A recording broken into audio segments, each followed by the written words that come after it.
welcome to BrewTapcast. I am Tap here with another Flesh and Blood video. Today we will be going over a Prism, the official Prism deck. We're going to go over a budget upgrade. So we did one last week with Chain.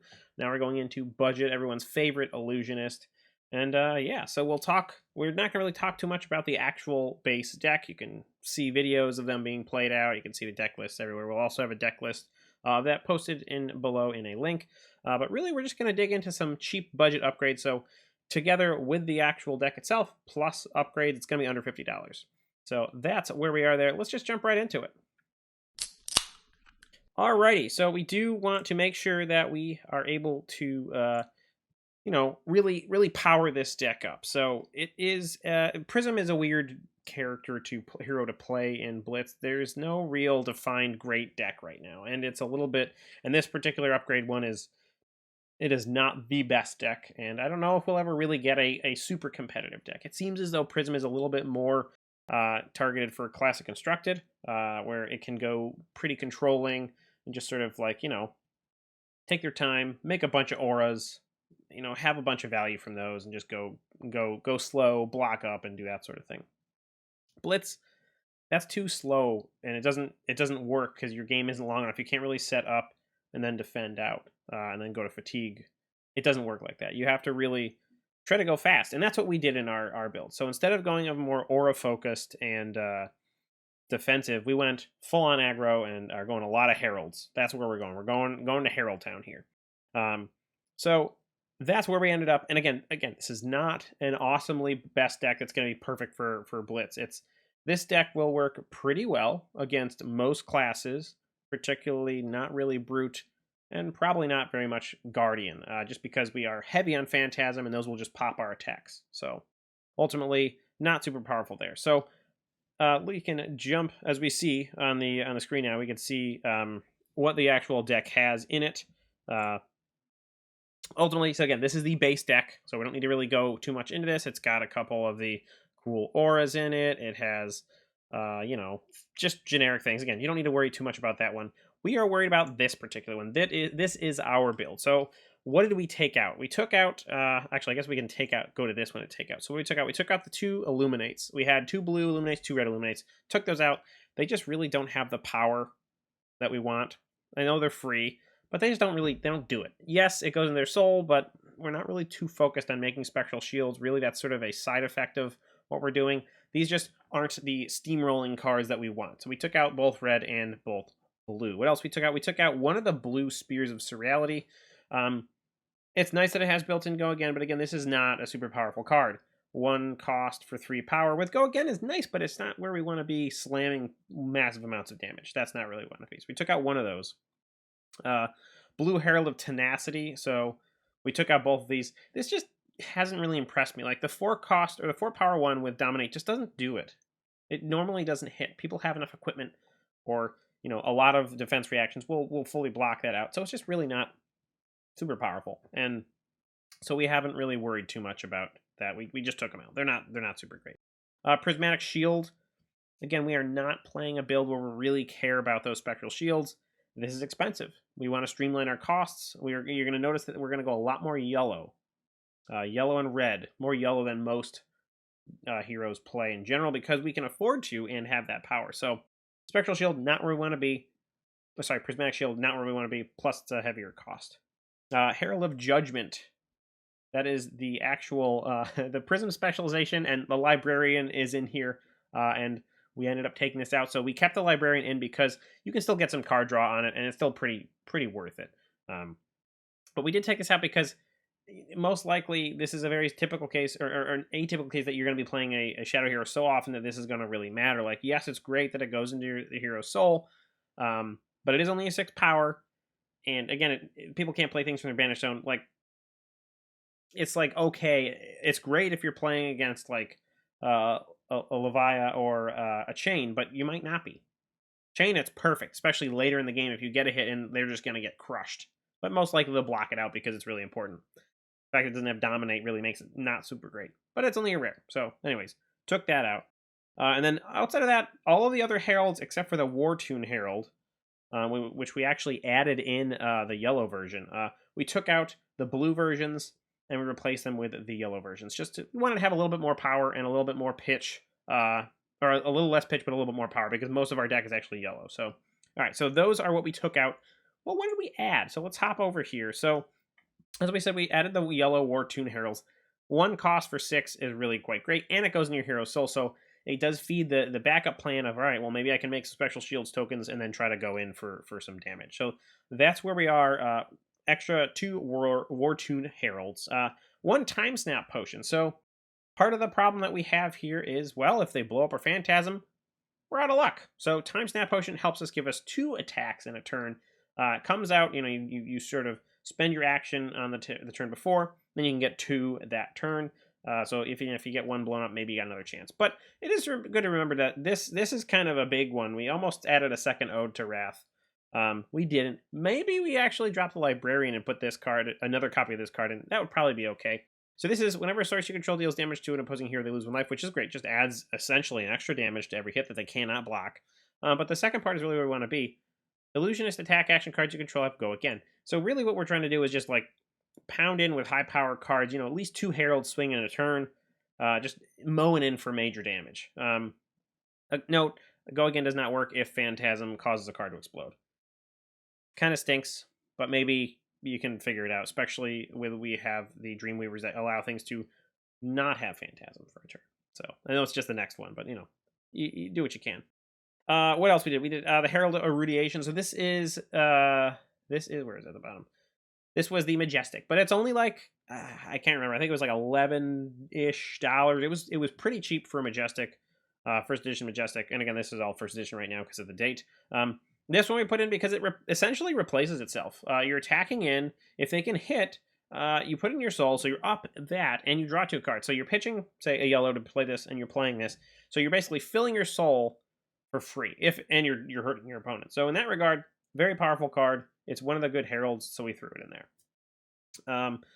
We also put in some Blinding Beam. So this is we put in 2 yellow ones.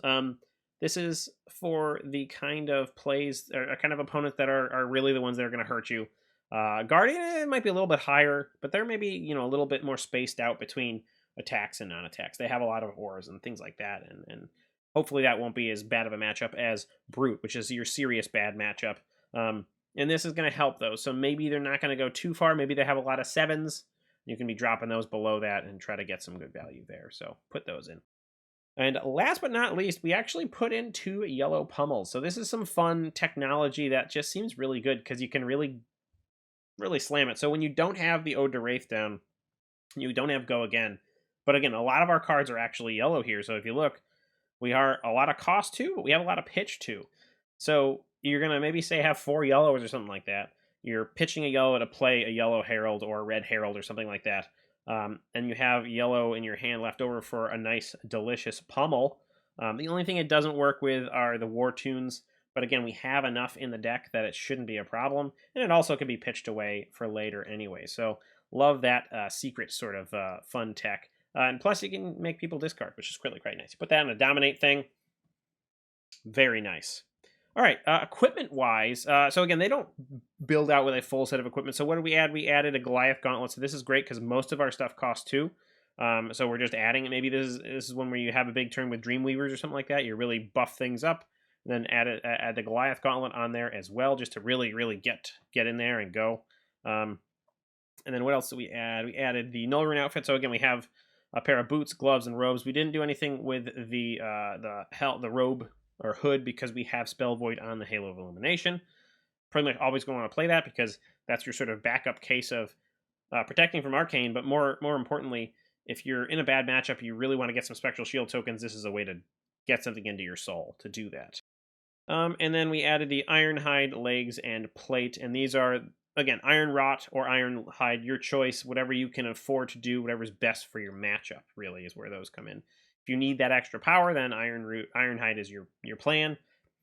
You'll have to take a little bit of a risk to not have the most efficient turns after, like for that next turn, because you actually have to pitch for this.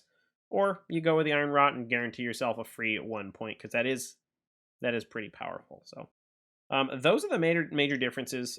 Those are only the differences. Now, the one thing to note, as we mentioned this in the beginning, this is not a be-all, end-all perfect Blitz build. This is the super aggressive Herald match, Herald deck. This is like, we're just going to go to town, and we left the Enigma Chimeras in there, and I think we could probably pull those out and then put some, maybe some more Blinding Beams if you're really getting stuck with a lot of those 6-power opponents. Blinding Beams, you can put in some Oh the Rats. You could put in what's the other, I think that Parable of Humility. If they're just on the edge, like that drops down Queen of Conquerors, things like that, that are the staple cards, everyone's that are 6 power or more. You could drop these out and put those in there, and you'd probably be fine. Or you can go even more Herald, the Herald of Heralds, and take out the Spears of Reality, Rising Solar Tide, and the fan, and all this stuff down here, and just go literally all Heralds. That's probably not going to do great, but you could. It could do something. So, but that's the deck. But yeah, again, your matchups are not great for Brute and maybe Guardian. I haven't played a lot of them. They're for my particular meta, I don't really see them all that much, so it doesn't really seem to matter.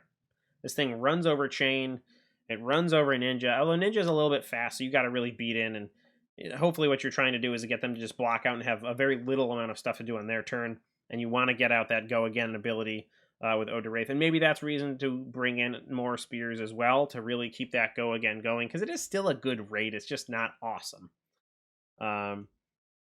But yeah, so it kind of depends on your meta. This is definitely the more aggressive one. I haven't figured out a great way to have a controlling matchup, so that's why this is the deck we've made. And it's also really fun. Like, like two costs for 7 is awesome with positive effects too. And I will say that what is it, the Rebirth? The Herald Rebirth is actually pretty cool. This can get back a lot of your clutch cards right on top, so you can have them soon again. So that one I did find to be quite nice. All right, so that's kind of it. Again, really the goal of this is to have something like Ode to Wraithtown, which maybe, again, we should have put 2 in there, and then just be swinging with 2 Heralds. Maybe we need to add more Time Snap Potions because we think the Ode is not really going to get us there. I'm not really sure, but I like this build, and I thought it was a lot of fun, and I think you can have a lot of fun just running over people. Like, Dorinthia is just, gets, super hosed. Like, a lot of them are playing that Nourishing Emptiness or Nourishing whatever it's called. But that's pretty much it. So they don't have a lot of cards to really deal with it. So you can mow over a lot of people. And Go Tall Dorinthia is kind of a thing right now. So you just race them. You just race. So, all right. Well, that is the deck. So I hope that I hope it's a fun deck. I think it's a kind of exciting deck. It's a lot of fun to just really just blow people out of the water, and especially people who are playing new decks or heroes that you don't normally play, or really anyone who doesn't have a fast clock.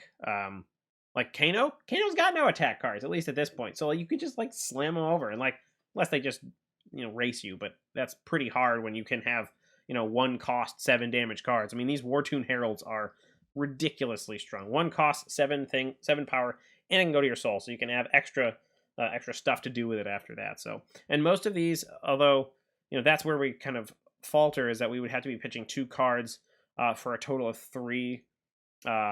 Arcane Barrier, which isn't great, but you got a couple blues in here to have it just be a solid 1 card, and maybe we don't have a great time with losing the extra resource, but you do what you can. Otherwise, they really can't block anything, and you could just smash in there. So that's kind of that's the deck. So yeah, let me know what you think. This is my particular Herald build, and it's on a budget. We were thinking maybe we were going to try to get Luminaris in here. It's not really feasible right now. It's still $30-something. So with the deck it would go over 50. We didn't really want to go that. We wanted to keep it a little bit tighter in that. But outside of that, a lot of fun, and I definitely suggest checking it out. If you got the deck, beef it up a little bit and see what happens. That's kind of what it's all about, is just tune it a little bit. Again, most of the cards we added were pennies. All the Heralds were pennies, under 10 cents. So it's very easy to get them. They're everywhere because people are opening this product like crazy to find those cold foils, to find those first edition legendaries, and just try to sell them for big bucks. So you're getting the bonus of that with all these cheap commons and rares. So that'll be all for the deck tech today. Again, hope you liked it. Let me know, and let me know what you think. If you play it and it's awesome, if you got any questions about the deck, I'd be happy to try to answer those questions. So that is all, and this is Tap saying thank you and cheers.